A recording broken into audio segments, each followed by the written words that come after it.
नमस्कार. शुभदा विद्यालय यूट्यूब चॅनलमध्ये आपलं मनापासून स्वागत. असा असेल आपला उद्याचा टेक्निकलचा पेपर. एकूण 80 गुणांची ही प्रश्नपत्रिका असणार आहे. 3 तासाचा वेळ आपल्याला दिला जाईल. काही महत्त्वपूर्ण सूचना यासारख्याच उद्याच्या पेपरमध्ये सुद्धा असणार आहेत, म्हणून त्या व्यवस्थित वाचा.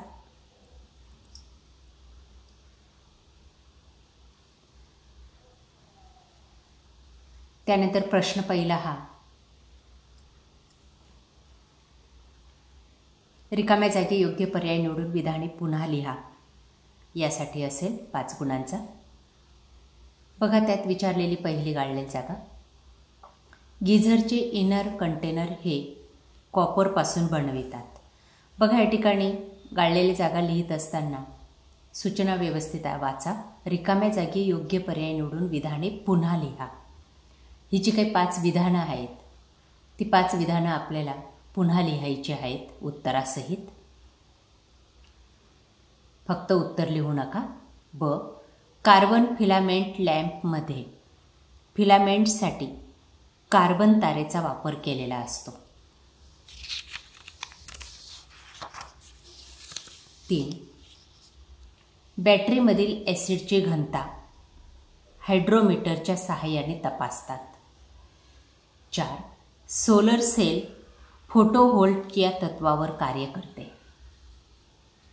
5, वॉशिंग मशीनमध्ये कॅपॅसिटर स्टार्ट मोटर वापरतात. ब भाग असेल, जोड्या लावा. 1, इलेक्ट्रिक बेलमधील armature. C, soft iron. 2, fluorescent tube. A, ionisation. 3, transformer. B, mutual induction. Fuse. E, संरक्षक साधन. 5, हॉट प्लेट. डी, काचेची भांडी गरम करणे. या पद्धतीने उत्तर लिहायचे. त्यानंतर क, खालील विधाने चुकी बरोबर ते पुन्हा लिहा.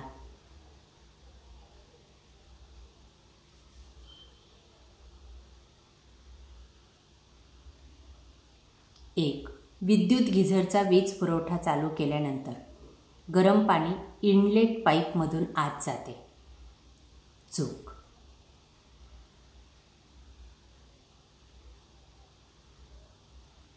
2, विद्युत बेलमधील आर्मेचर हा फिरणारा भाग असतो. चूक. ट्रान्सफॉर्मरच्या सेकंडरी वायडिंगला विद्युत सप्लाय जोडतात. चूक.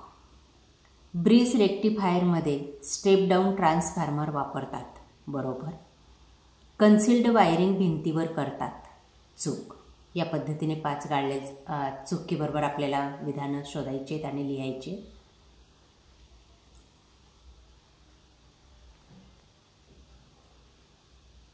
त्यानंतर ड, खालील प्रश्नांची प्रत्येकी एका वाक्यात उत्तरे लिहा.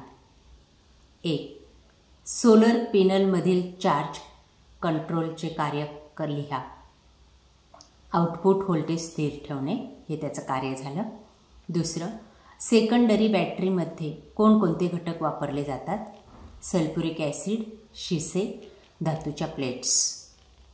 3, रेक्टिफायरचे प्रकार लिहा. फुल वेव्ह रेक्टिफायर 2 प्रकार असतात आणि 1 half wave rectifier. 5, single phase मोटरचा वापर कोठे केला जातो? मिक्सर, फॅन, ड्रिल मशीनमध्ये. 5, हॉट प्लेटचे ऑपरेटिंग टेम्परेचर लिहा. 100 अंश आणि 750 अंश सेल्सिअस. त्यानंतर प्रश्न दुसरा, खालील प्रश्नांची थोडक्यात उत्तरे लिहा.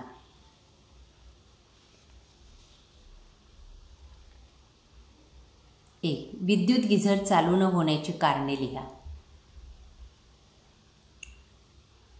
2, विद्युत बेलचे प्रमुख भाग कोणते? 3, फ्ल्युरोसेंट ट्यूब म्हणजे काय? ती कोणत्या तत्वावर कार्य करते ते लिहा. ट्रान्सफॉर्मरच्या 3 प्रमुख भागांची नावे लिहा. रेक्टिफायरमध्ये कोणकोणत्या घटकांचा वापर करतात आणि विद्युत सांकेतिक चिन्हे काढा. या सर्व प्रश्नांची उत्तरं डिस्क्रिप्शन बॉक्समध्ये दिलेल्या लिंकमध्ये आपल्याला मिळतील. त्यानंतर बेल पुश चिन्ह, सिंगल पोल स्विचचं चिन्ह, सिलिंग फॅनचं चिन्ह आपण पाहत आहात. पुढचं ऑटोकॅडमधील 3 टूलबारची नावे लिहा.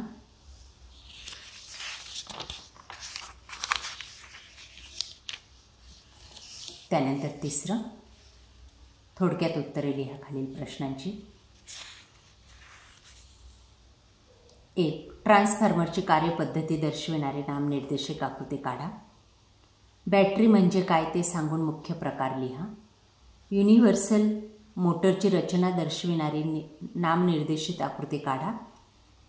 रेक्टिफायर व रेक्टिफिकेशनची संकल्पना स्पष्ट करा. ऑटोकॅडमधील कमांडचा उपयोग लिहा. Line, ellipse, polygon, circle. प्रश्न 4. पुढील प्रश्नांची सविस्तर उत्तरे लिहा. 10 गुणांसाठी हा प्रश्न असेल. कोणत्याही 2 प्रश्नांची उत्तरे तुम्हाला लिहायची. 1. विद्युत इस्त्री वापरताना घ्यावयाची काळजी. दक्षता लिहा.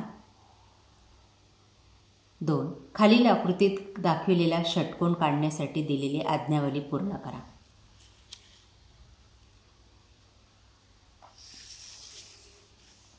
त्यानंतर 3. खालील ॲक्सेसरीजच्या आकृत्या काढा. AP switch, 2 pin plug. त्यानंतर पुढचा प्रश्न असेल. खालील प्रश्नांची उत्तरे लिहा सविस्तर. 16 गुणांचा हा प्रश्न आहे. 1. सविस्तर उत्तर लिहायचे. सोलर सेलची रचना व कार्य स्पष्ट करा. 2. कंड्यूट वायरिंगचे फायदे व तोटे लिहा.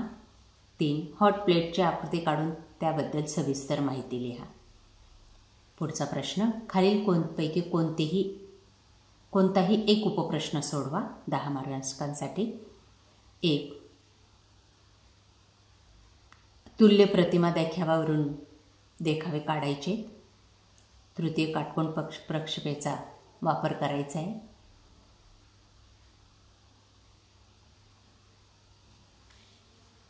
त्यानंतर दुसरा आहे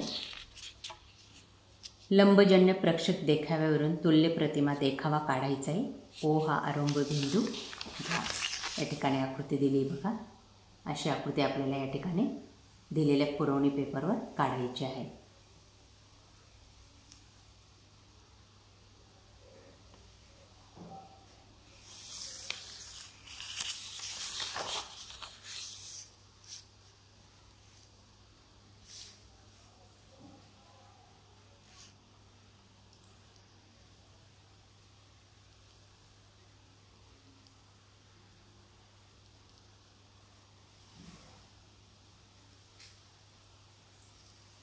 असेच पेपर आपला उद्याचा असणार आहे.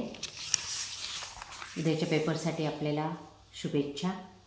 काही अडचणी असतील तर कमेंट करून विचारा. डिस्क्रिप्शन बॉक्समध्ये इलेक्ट्रिकल टेक्नॉलॉजीची प्लेलिस्ट दिली, ती नक्की अभ्यासा. त्यातले सर्व प्रश्न आपल्याला परीक्षेला येतील. थँक्यू.